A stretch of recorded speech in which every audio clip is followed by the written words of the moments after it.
If you organize your mind to a certain level of organization, it in turn organizes the whole system. Your body, your emotion, your energies, everything gets organized in that direction. Once all these four dimensions of you, your physical body, your mind, your emotion and the fundamental life energies are organized in one direction, once you're like this, anything that you wish happens without even lifting a little finger actually. It would help to assist it with activity, but even without doing any activity, you can still manifest what you want if you organize these four dimensions in one direction and keep it unwavering in that direction for a certain period of time. Right now the problem with your mind is, every moment it is changing its direction. It is like you want to travel somewhere and every 2 steps if you keep changing your direction, the question of you reaching the destination is very remote unless it happens by chance. So, organizing our minds and in turn organizing the whole system and these four basic dimensions of who you are right now in one direction, if you do this, you are a Kalpavruksha yourself. Anything that you wish will happen. But right now, if you look at your lives, everything that you have wished for till now, if it happens, you have finished. Everything and everybody that you have desired for, if all of that lands up in your house today, could you live with that? Once we're empowered like this, it's very important that our physical action, emotional action, mental action and energy actions are controlled and properly directed. If it is not so, we become destructive, self-destructive. Right now, that is our problem. The technology, which is supposed to make our life beautiful and easy, has become the source of all the problem that we are destroying the very basis of our life, which is the planet. So what should have been a boon, we are making a curse out of it. What has brought incredible levels of comfort and convenience to us in the last 100 years or so has also become a threat to our life simply because we are not conscious action, we are in a compulsive state of action. So organizing our minds fundamentally means moving from a compulsive state of activity to a conscious state of activity. You might have heard of people for whom they asked for something and beyond all expectations it came true for them. Generally this happens to people who are in faith. Now, let's say you want to build a house. If you start thinking, oh, I want to build a house, to build a house I need 50 lakhs, but I have only 50 rupees in my pocket, not possible, not possible, not possible. The moment you say not possible, you're also saying I don't want it.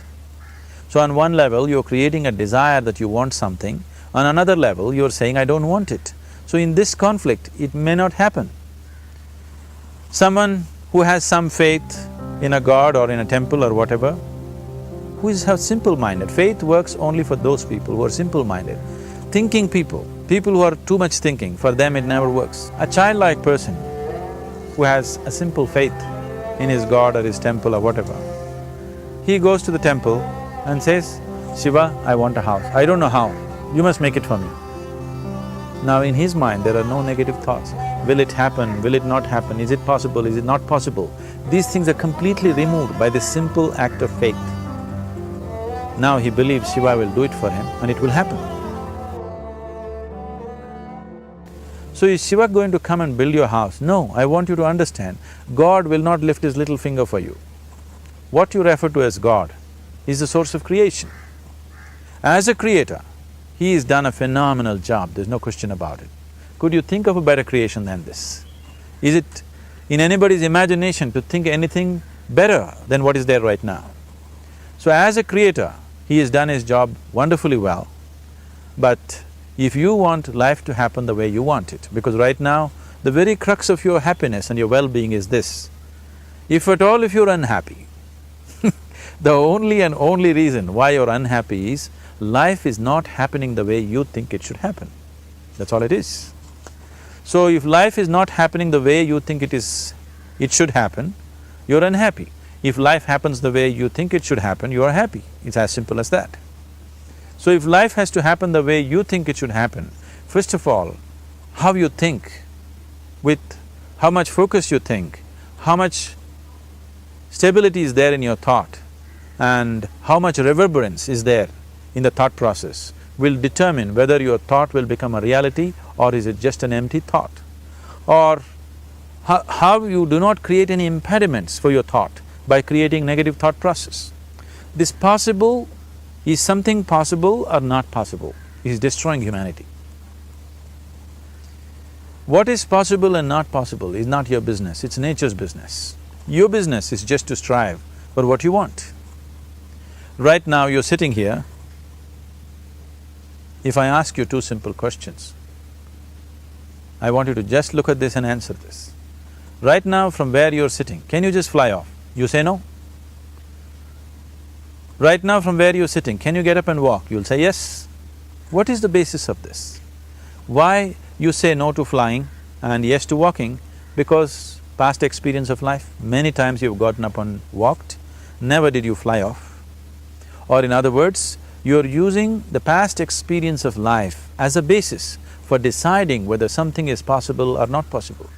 Or in other words, you have decided that what has not happened till now cannot happen in your life in future. This is a disgrace to humanity and the human spirit. What has not happened till now on this planet can happen tomorrow. Human beings are capable of making it happen tomorrow. So what is possible and what is not possible is not your business. That is nature's business. Nature will decide that. You just see what is it that you really want and strive for that. And if your thought is created in a powerful way, without any negativity, without any negative thoughts bringing down the intensity of the thought process, the first and foremost thing is you must be clear what is it that you really want. If you do not know what you want, the question of creating it doesn't arise. If you look at what you really want, what every human being wants is, he wants to live joyfully, he wants to live peacefully. In terms of its relationships, he wants it to be loving and affectionate.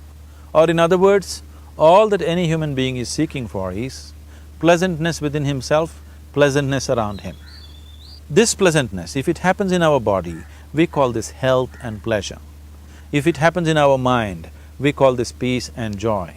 If it happens in our emotion, we call this love and compassion. If it happens in our energy, we call this blissfulness and ecstasy. This is all that a human being is looking for. Whether he is going to his office to work, he wants to make money, build a career, build a family, he sits in the bar, sits in the temple, he is still looking for the same thing. Pleasantness within, pleasantness around. If this is what we want to create, I think it's time we addressed it directly and commit ourselves to creating it. So you want to create yourself as a peaceful human being, joyful human being, loving human being, a pleasant human being on all levels. And do you also want a world like this? A peaceful world, a loving world, a joyful world? No, I want greenery, I want food. When we say a joyful world, that means everything that you want has happened. So this is all that you're looking for. So all that you need to do is commit yourself to creating it, to create a peaceful, joyful and loving world, both for yourself and everybody around you. Every day in the morning, if you start your day with this simple thought in your mind, that today, wherever I go, I will create a peaceful, loving and joyful world. If you fall down 100 times in the day, what does it matter? For a committed man, there is no such thing as failure. If you fall down 100 times, 100 lessons to be learnt. If you commit yourself like this to creating what you really care for, now your mind gets organized. Once your mind gets organized, the way you think is the way you feel, your emotion will get organized. Once your thought and emotion is organized, your energies will get organized in the same direction. Once your thought, emotion and energies are organized, your very body will get organized. Once all these four are organized in one direction, your ability to create and manifest what you want is phenomenal. You are the creator in many ways. That which is the source of creation is functioning within you every moment of your life. It is just that, have you kept access to that dimension or not? Organizing the four basic elements of your life will give you that access. There are tools and technologies to do this. The whole science of yoga, the whole technology that we refer to as yoga is just about this, transforming yourself from being just a piece of creation to become a creator. It is my wish and my blessing that every human being in this world should have this access to the source of creation within himself so that he can function here as a creator, not just as a piece of creation.